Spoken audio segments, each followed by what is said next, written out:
Me wanna honestly, every time you make like a drastic change of my life, every time lazima nikuwe nimejiambia kiukweli, like you face yourself with that ilikuwa inaitwa brutally honest, like you face yourself with so much truths about yourself. You first acknowledge one why there.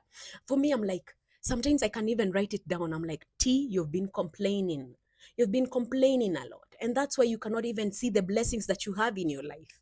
And then I go to the next one. I'm like, why there, you've been emotionally eating food, and you're here complaining about your body and your overweight and your back pains and you're almost obese, and you're complaining why there about your body, and yet you can do something about it. You're emotionally eating food, so you've got to handle your stress and know, like, catch yourself when you're doing these things. So most of the time mi nimeona anything inaenda kuhappen kwa life yako, like ni change, lazima ujiambie maukweli. Maybe tu ujiambie you need to grow, you need to learn. Maybe tu ujiambie na by the way kuna vitu mob sijui, I need to learn a lot of things.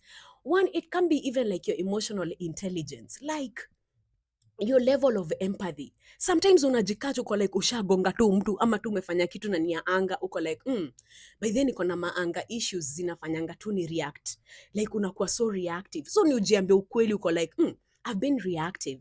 Now how can I be not reactive and just take a magical pause and be like, how can I now process this anger in another way? Ni kuenda upumue, ni kuenda utulie, like get to know what you do, rather than falling into the thing and then being like, now you're regretting because you did something that was outrageous out of anger, anxiety, and just being driven with our emotions and feelings. And sometimes you just have to step away kidogo, unatoa my feelings, my emotions kidogo tu, una think, as a man thinketh in his heart, so is he. Na every change, mi usema hivi na stai acha kusema, every change unataka kufanya kwa hii dunia, ama anything you just want to do in your life, it will first start by you changing, you see, between these 2 years, changing your thinking. And this is a continuous process that keeps on going on. Every time, sometimes you're even suffering because of how you're looking at your scenarios. It's because of how you think about the circumstances, you think about the things that are happening, that sometimes even keep you defeated. But that's not true. You've got to be like, enlarge your perspectives. So sometimes nile tu unataka tu kutoka from your comfort zone. Sometimes change inataka tu utoke tu from your comfort zone, like iko inainia hani in your go, and so you're gonna be like hey.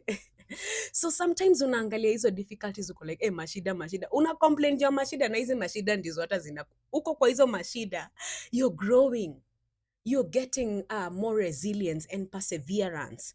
When you started something and it failed, that does not mean you're a failure. You've got now to learn from it. Learn from that scenario, because that's what you need. You actually need the failing. And so my friend says this, like, he says failing forward. So he fails forward. And to me, it stuck with me so much. And I've been learning to fail forward. Like, it's not about you being stuck and not doing nothing. It's like taking action, telling yourself honest truths about yourself. Have you been showing up for really, there are things you like, there are things you want, there are goals and dreams you have. But how much do you really need? How much do you really want them? Because the energy, the amount of effort you're gonna put in is gonna show how much do you really need them. How much do you really need this dream to achieve this dream that you see, the body, the financial freedom, how you look at yourself? Hizo vitu zote zenye unaonanga ukiattain, uta-attain, but uta-attainaje? Lazima uta-change your habits, mindsets, how you've been thinking, belief systems. Things have to be broken down. And so natakata kuku-invite this 29th of March, come, let's learn how to unpack beliefs and reparenting. Because there's so much beliefs that you've been stuck on, and they're making you you can't see the whole potential. You can't see the whole of you, the whole of who God created you to be, because you're gonna limited perspectives about yourself. So come to Safe and Sound Mental Health Workshop on 29th of March, and we can unpack all these things. So start asking yourself, maybe you're not even going through a lot. It's how you perceive it.